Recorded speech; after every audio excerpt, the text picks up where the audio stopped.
third string is in preseason? I mean, come on, you got to need Stamkos. I think still people question that. That's not shit, Andrew. But that's not how you win cups. Tampa Bay Rays are going to win the World Series. You can mark it down. Okay, I'm done. I'm done. Jimmy's life has its ironies, that are like. No, Jimmy's the idiot. They're getting laid off due to lack of work, but there is no. So that's all that matters to you? That's how. Wait, that's interesting. Yankees, Dodgers. Fine.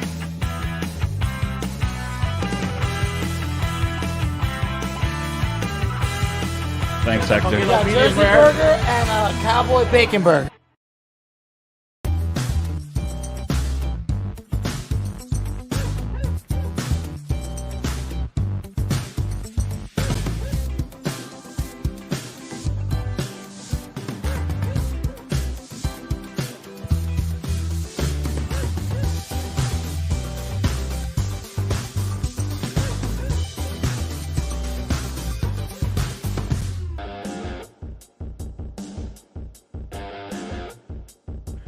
All right, we are back on the Doug Siravo Show, which is brought to you by the Monkey Bar and Grill. Swing on by. We have longtime listener and first-time guest, Daniel Placko. Dan, how are you? Thanks for having me, Doug. I'm doing well. How about yourself? Pretty good. Enjoying the nice weather. No Devils playoff hockey, though. Yep. That's what we're here to talk about. Yep. So let's get started with our expectations. I thought they were going to win the Stanley Cup. What about you? So I had them making it out of the second round. I remember saying you were delusional for thinking they'd win the cup, but I also was delusional, thinking that they'd even make the playoffs, let alone get to the second round, let alone win the second round.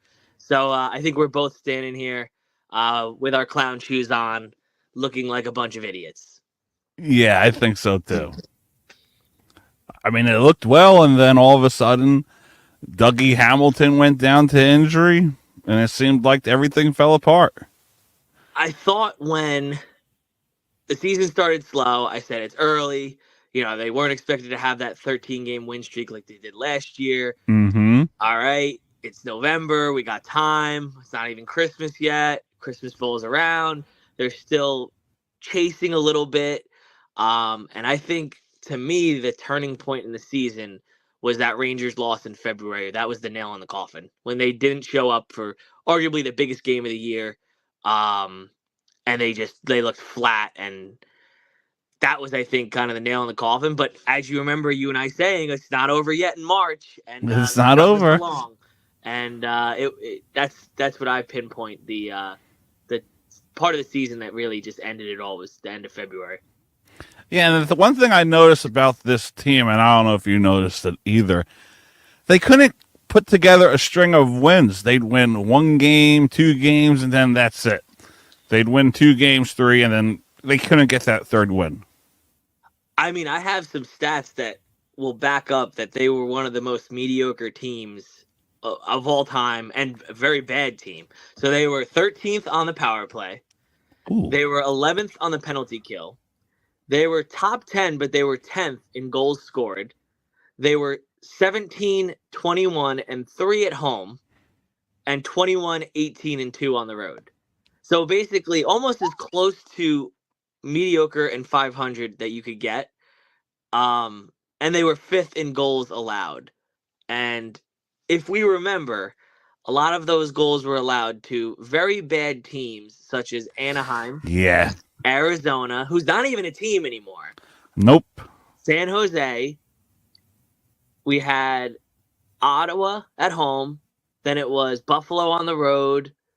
And then there was a couple other bad losses. I don't know if you could pick me up on those, but there was a couple in the East too that really stuck out, that it was like, we really are a bad team. Well, the game against Pittsburgh, they had that, I think, 3-1 lead, and they go into the third period, and all of a sudden it's 6-3. Yep, 5 unanswered. They allowed. And that wasn't the first time they did that this year in the third period. They did that against Edmonton, who's a great team, by the way. They did that against Buffalo. They blew a lot of leads. Mm-hmm. So it was like trying to figure out what their identity was for the year. They had none.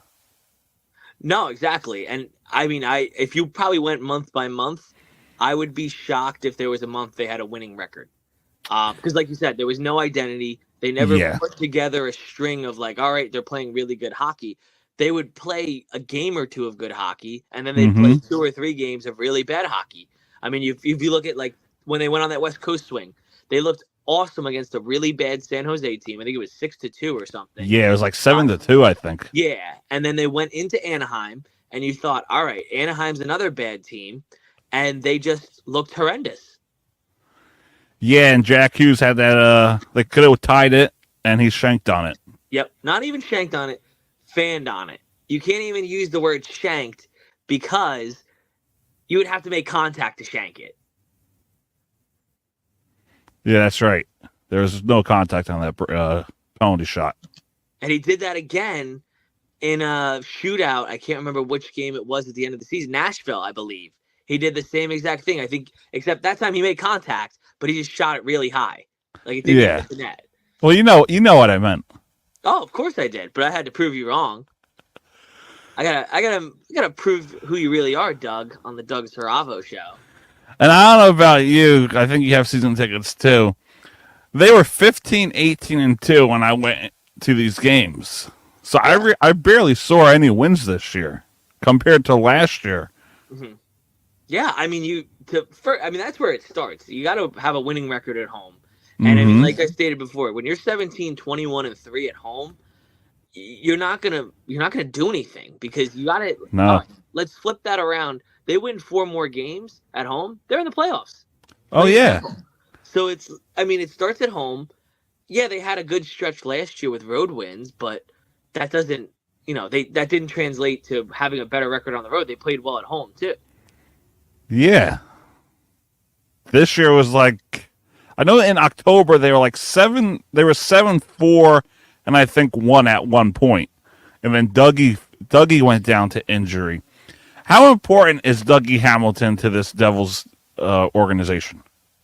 So when he went down, I thought he was, he's very good, very talented. I thought he was very too attacking defensively. I thought he played too high. I thought he really didn't keep the shape of the defense, kind of like John Moreno does. But then it clearly showed he's incredibly important and just like this season, proved me wrong because I thought, all right, he goes down. Yes, there'll be a little bit of drop off defensively, but I don't think you're going to see a huge drastic change. And again, I was completely wrong. It was essentially where they never got an identity, like you stated, on defense. And I mean, you thought, okay, they don't win games defensively. That's fine. They'll win games 6-5. They'll win games, 7-6. Do what they have to do to win the game. Then there was games where they were getting shut out. They were losing, 3-1. They couldn't even. They put 18 shots on net.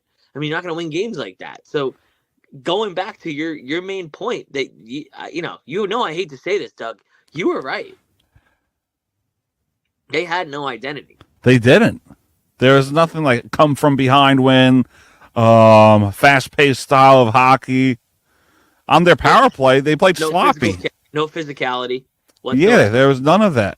I mean, we could look back to the Empire State Building back in February when we can. That image of Nate Bastion is still haunting me. So you go back, it's like, how do you describe the 2023-2024 New Jersey Devils? I say inconsistency. That's really the way you could put it. Inconsistency. I would use the word I'll use 2 words. Incredibly disappointing, because I don't think disappointing does this. Disappointing is, you had a really good year, but there was 4 other teams that had a better year than you. No. It was incredibly disappointing, and I don't know about you. Yes, if you got that season ticket holder survey, I couldn't fill it out because I would have probably got a call from their department that wasn't happy because I would have really voiced my opinion. Well, I just know it went up 10%. Oh yeah, of course. We got to pay. Someone's got to pay for Timo's contract. Yeah, 10%. No more club seats, lounge seats, all that good stuff. Nope. So let's talk about Jack. And I know a lot of people may disagree with me. They may not like when I say this. But sometimes I feel like Jack thinks it's all about him. It's about his last name. Do you think I'm wrong for having that opinion, or do you think in some aspects it could be true? I think you're wrong. I think he's just immature. When you look at his body language when he's losing, he's smashing his stick. He's getting frustrated. He's shaking his head.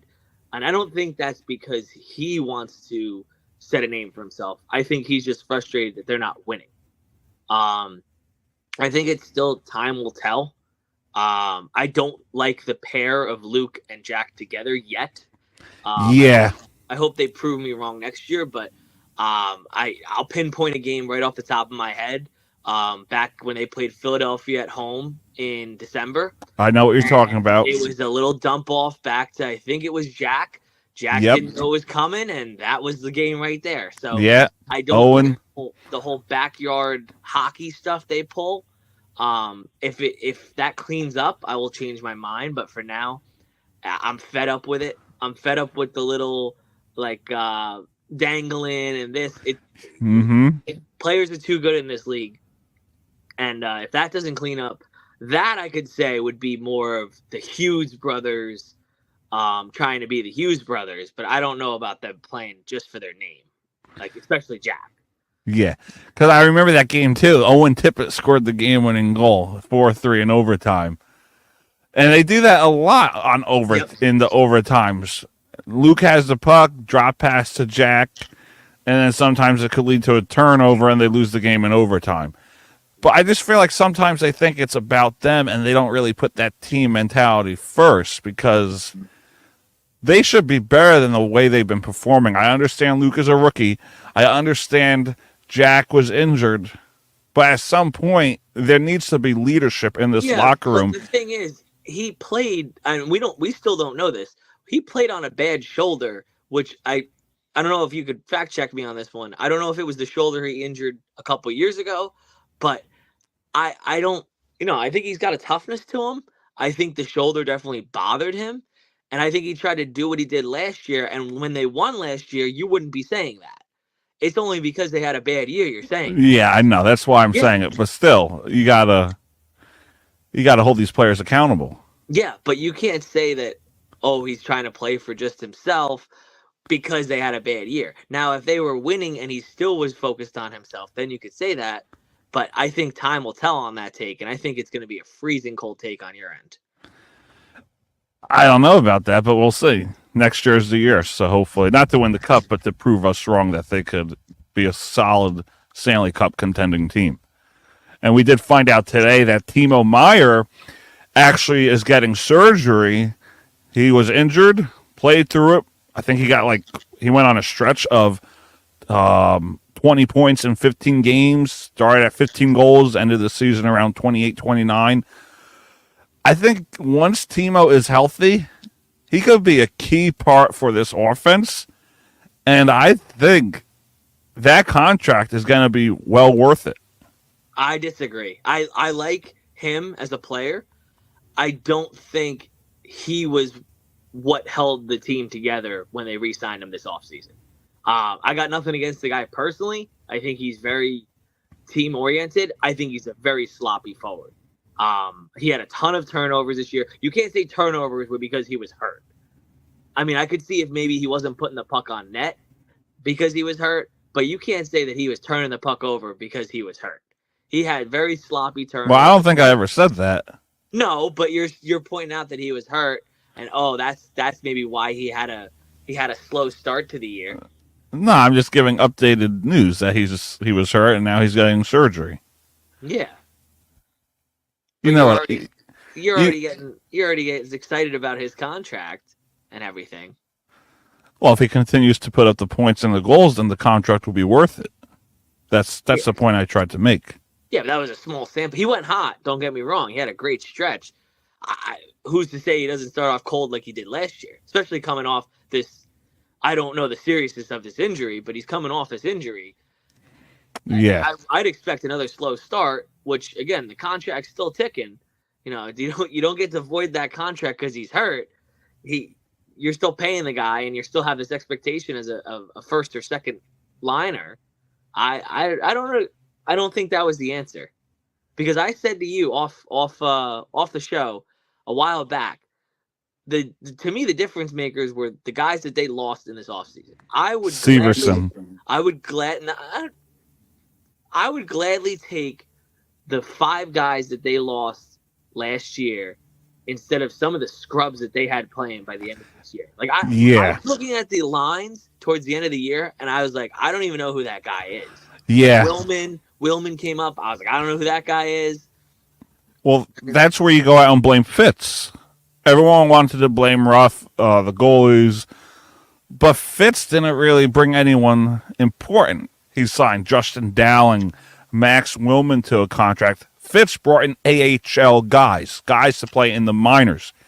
We lost Wood. We lost Tatar. We lost a lot of depth, if you think, from my opinion. I agree. And I mean, I think the issue, too, is he kind of backtracked on himself. But, I mean, when you trade away Toffoli, you're basically saying, 1, we're giving up on the year. You're sellers, which they should have been sellers. But 2, you traded for that guy. You were the reason, Fitz, that we got that guy. And he was a great forward. I would have personally kept him and tried to see what he can do, and see if we can get him re-signed for next year. He's a piece I will gladly take all in again. But, I'd take him back too. But I mean, definitely you missed that physicality from Wood. You missed the veteran leadership from Tatar. You missed that, I don't know what you want to call it, size from Graves. I know Graves didn't really add a ton, but he did something right if he got him to the second round of the playoffs a year ago. Mm-hmm. I mean, we weren't having this conversation a year ago. No, I was like, I'm going to the playoff. I'm going to a playoff game. So I think, and I had to wear my jersey with pride. Yeah, no. Now I'm putting some like clown makeup on it. But back to the lack of depth, he got rid of Toffoli, but the guy he traded for Toffoli put up 30 goals for Calgary. Yep. Well, yeah. I mean, it's also Calgary. Yeah, it's also Calgary, but he put up a lot of goals for the Devils too. And I mean, you can't really trade for a guy and say you're all in, and then 5 months later, be like, never mind. I mean, I just think of all the Toffoli jerseys you saw in the stands. Yeah. I thought he was staying. Yeah, I thought he was staying too, but I wasn't sure what this deadline was going to be all about. And then next thing you know, Vanacek is gone, and he brought in Capo Kakkonen and Jake Allen. And I just have a funny feeling the way Fitzgerald has been is that those are going to be our 2 goalies going into next season. That's my opinion. I disagree. I hope I'm wrong, but I just have that feeling. What I think is going to happen is as fans, we think we're going to get a big splash. Yeah, like Saros. Yes. I don't think the big splash is coming. I forget a couple of the other guys that are free agents. I'd have to look them up, but I know there's about 4 or 5 big names. I know Boston's got to make a decision on their goaltending. Yeah, Allmark and Swayman. Yeah. They have both of those, I think, are up this year. So, I mean, I don't think it's going to be any of those. I think they're going to get somebody's prospect, maybe. I don't know. I'm not too good with the AHL to, pinpoint certain organizations and what they have coming up. But I can't see a world where both of those goalies are on the roster. I could see Jake Allen being a backup.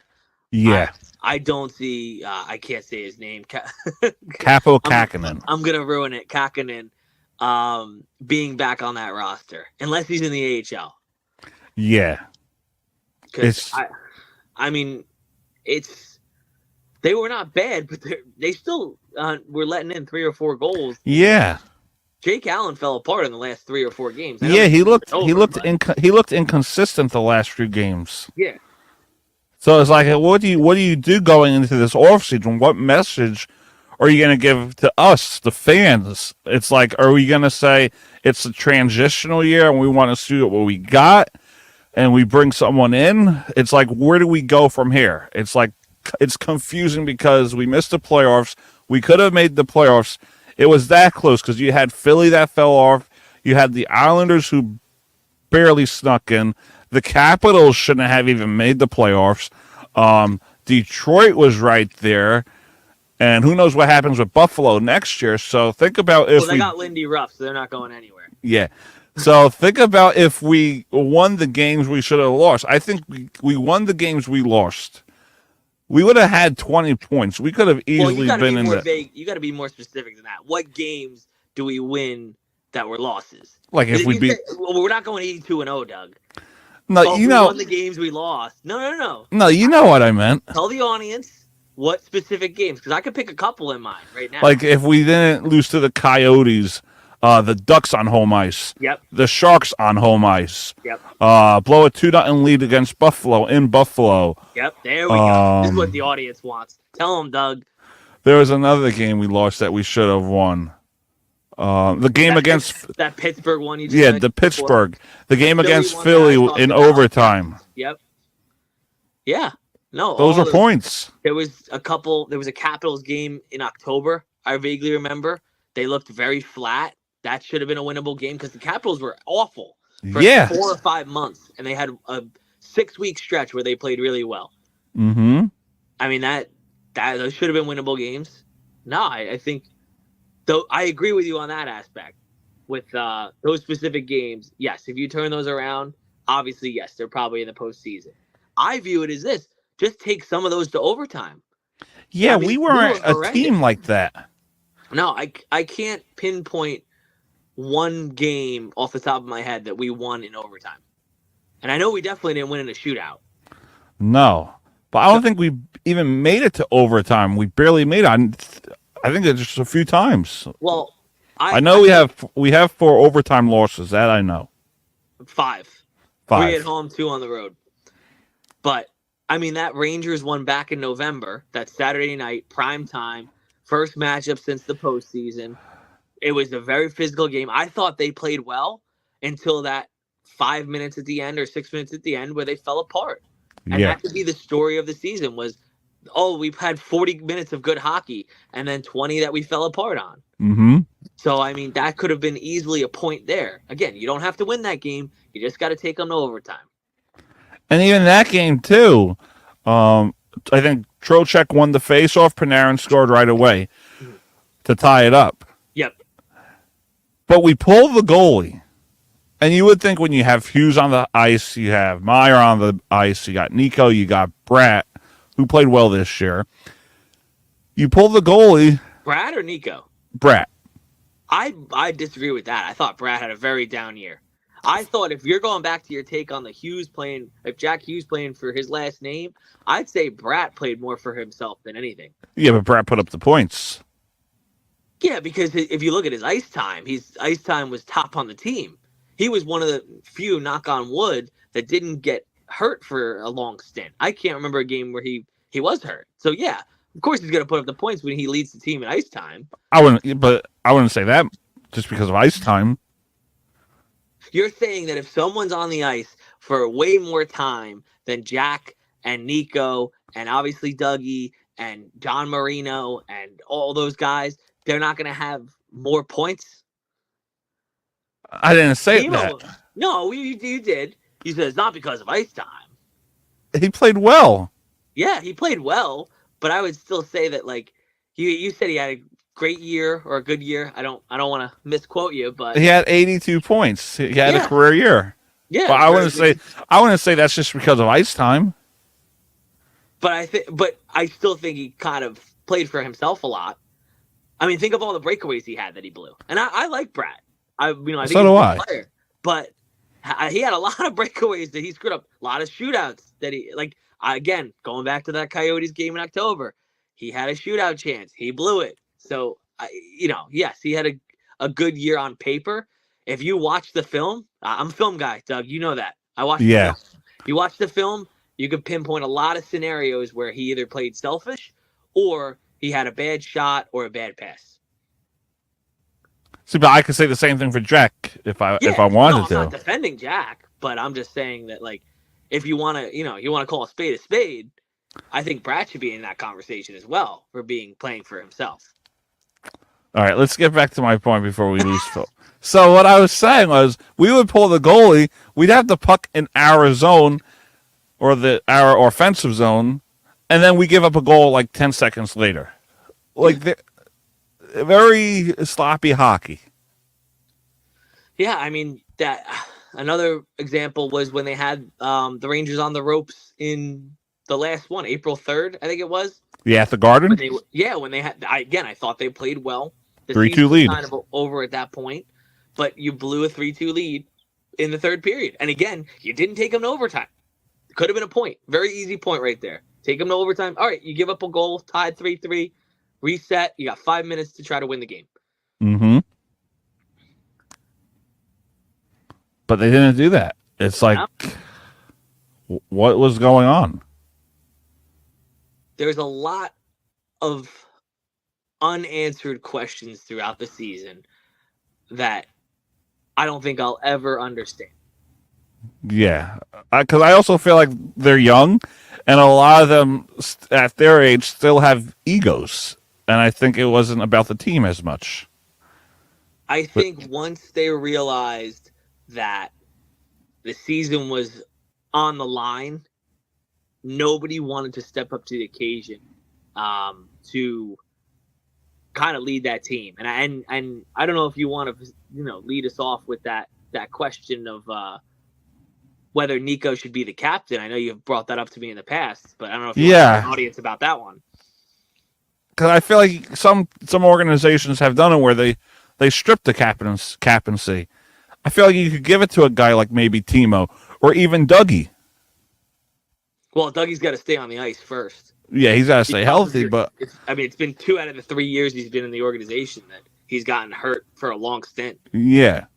So I don't know if Dougie's the answer, but yeah, I could definitely see a point in time where Nico's maybe not the answer. And listen, I mean, I'm a fired up guy, but you don't always have to break stuff to try to get the attention in the room, But he just never really had a fire to light under the team. It seemed. Yeah, because I follow a lot of people on X, not Twitter no more, and Nico gets a lot of hate.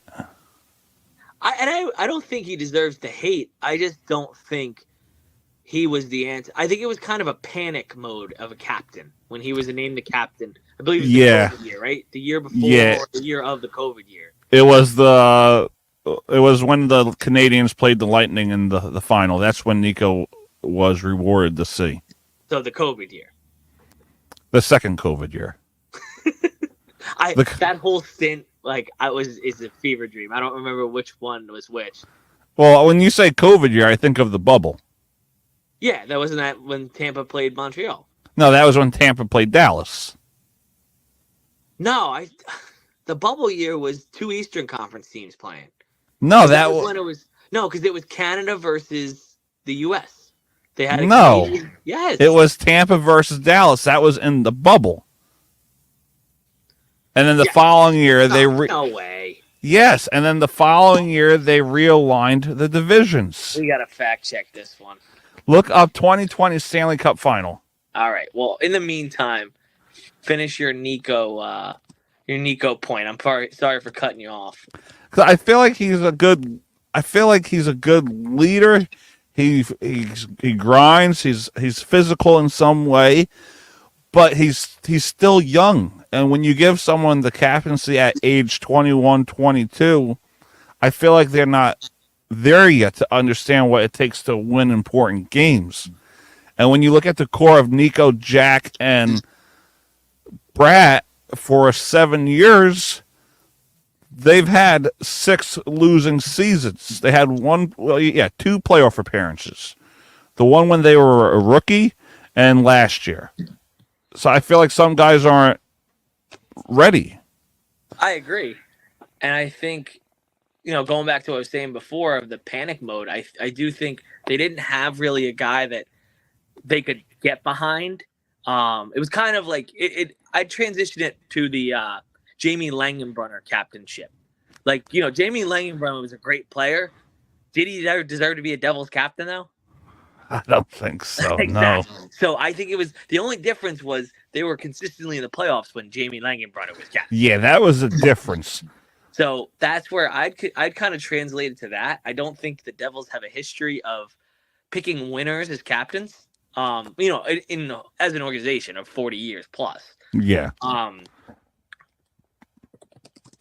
But I And like even too, I feel like there's no leadership within the veterans. Besides Dougie, like Andre Palat, I feel like that's a contract that's going to be bought out.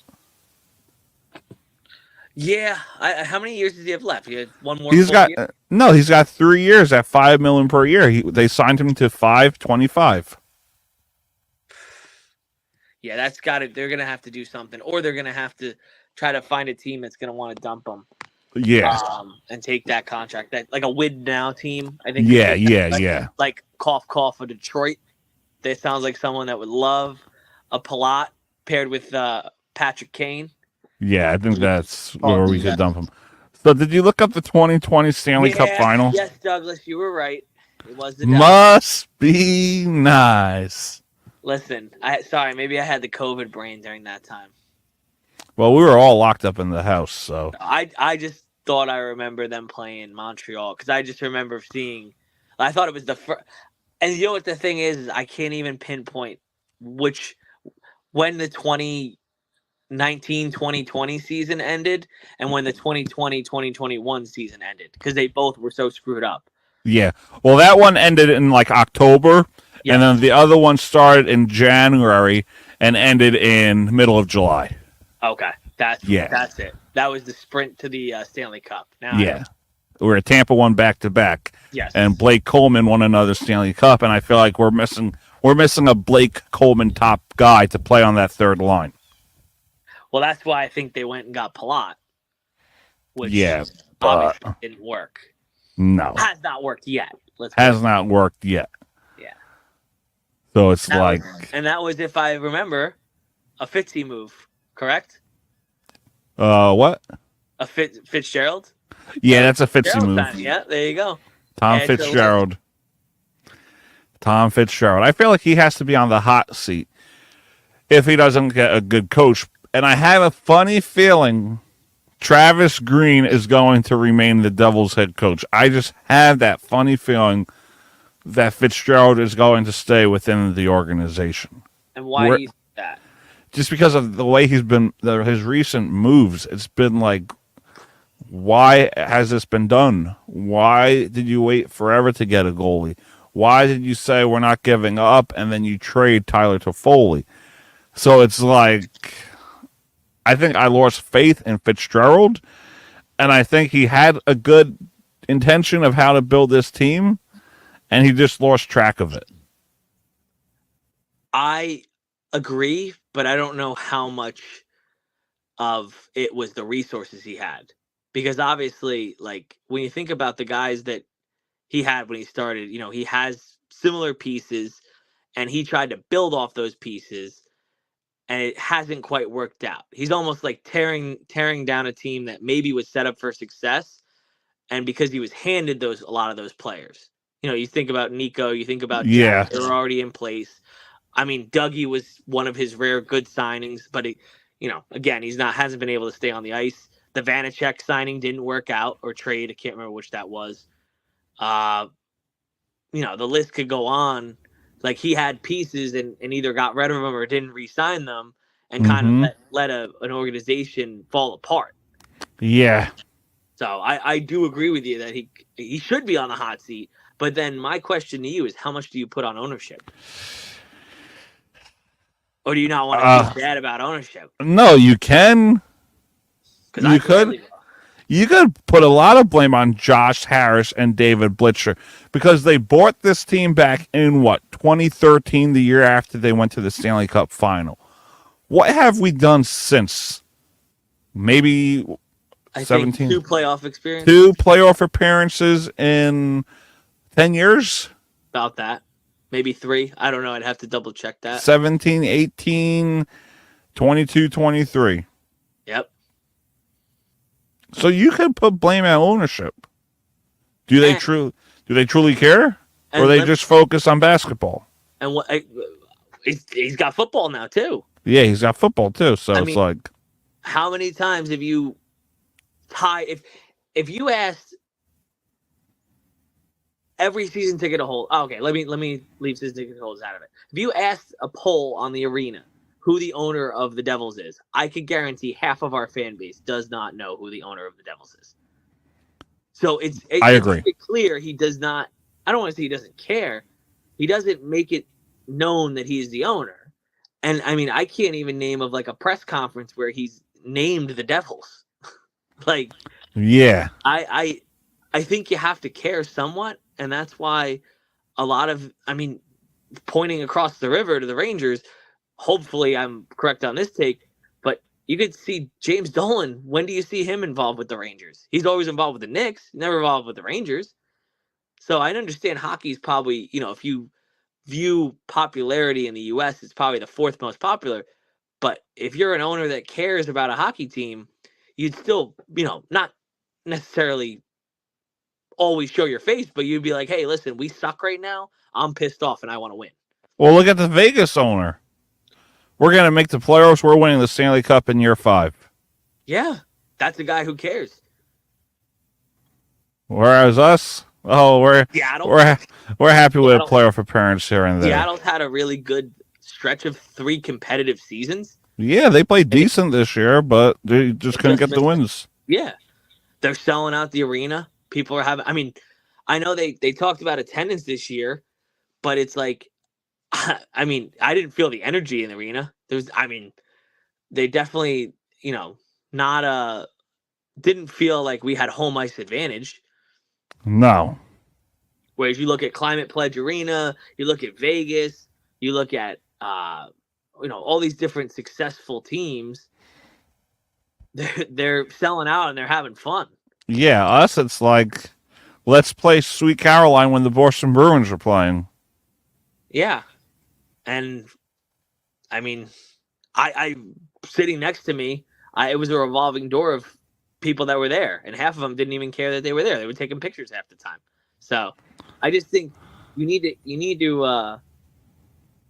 I don't want to say involve the fans more, but you just have to like kind of show your face and say, hey, like, I want to win, and then you'll get the fans rally behind it.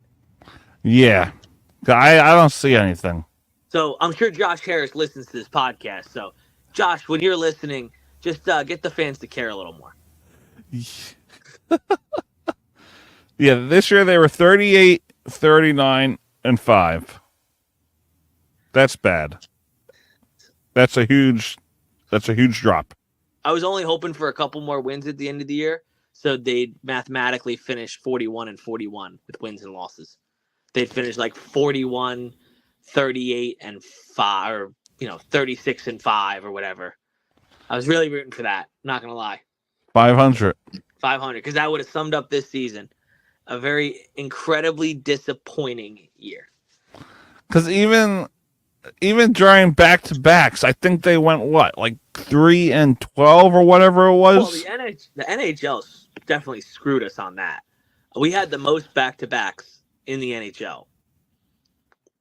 Yeah, but that's no excuse. Yeah, realistically. I'm gonna point the finger at Bettman on that one. You still have to go out and perform. Oh, 100%. But I mean, you could look at a back-to-back for the Devils, and if they won the first one, they were losing the second one. If they lost the first one, they were winning the second one. I mean, I'm just mad I didn't pick up on that earlier, because I would have made a lot of money on that theory. Yeah, you could have. Because could have bet against them. They won one back-to-back all year, in the second half of the season, they won one back-to-back, and that was in the beginning of February. 17th and 18th or something along those lines. It was when they played Nashville in Nashville. That broke the curse. So if there was one off-season wish list for Daniel Placko, what would you want for the New Jersey Devils? I'd like a reliable goaltender that is going to put up 60 games a year. Can I have multiple things on this wish list? Yeah, let's hear it. I'd like them not to raise the season ticket prices 10%. Yeah. I want my lounge seats back. I would want someone that's a little bit more physical. like a third or fourth liner, like a Miles Wood, something like that, like a Trouba on the Rangers, like even someone like a Tom Wilson who's past their prime and can just when someone gets hit hard, they're gonna hit them even harder. And I think that's what they thought McDermott was gonna be, and he was anything. Who? McDermott. They traded for him from Colorado. Oh, that guy that's been on the ice sometimes? Yeah, that guy. So kind of replace him with someone who actually is a hockey player, let's put it that way. And then my last would be this might work pair with the thing I just said, but just a reliable defenseman that's going to help them keep shape and kind of put their body on the line. Like there was a lot of times where they just didn't want to get low and block the puck. They would put their stick out. Let's put our body on the line. Obviously, as an armchair quarterback, it's easier said than done. But come on, you're playing one of the toughest sports in the world. You gotta lay your body up. Yeah. All right. Before we conclude, let's talk about the one shining point of the season. Like actually shining? Yeah. Probably those bucket hats that we got in October. That's about all I got. Oh, I didn't bring up the Stadium Series. No, that was by far the most fun. I would say that definitely was a shining moment for sure. I obviously it was sweeter that they won, but I think win or loss, it's incredible atmosphere. You saw we were having fun at the tailgate, having a good time. I don't think your brother maybe liked it too much, but that's okay. But I definitely think it was almost like a fever dream with how much fun it was. Yeah, it was great. I had a good time. So I forgot to bring this up. Now I don't want to talk about the details of his sexual assault case because that's for a civil case and for Canada and the law. But I feel like the locker room fell apart once he went down. I think it was kind of one of those things that was never talked about for that reason that you just stated. It's all about what they find in court and things like that, what they end up addressing it for. But I think it felt like as an organization it was swept under the rug. But I could also say that about every organization with the players involved. Like I didn't hear a lot about. You could kind of say that for Philly as well. Because they fell apart as well. Yeah, their season fell apart once Carter Hart was involved with it too. I think obviously what happened was horrendous and just an awful thing, and I think the players deserve it. Obviously, what had happened to them, and I hope they never play another minute in the NHL. It sounds like that's the case. I think that's the case too, but I'm not going to comment on it. But going back to what you were saying, you could probably pinpoint it. He was very good at face-offs, but it's obviously something more important than hockey.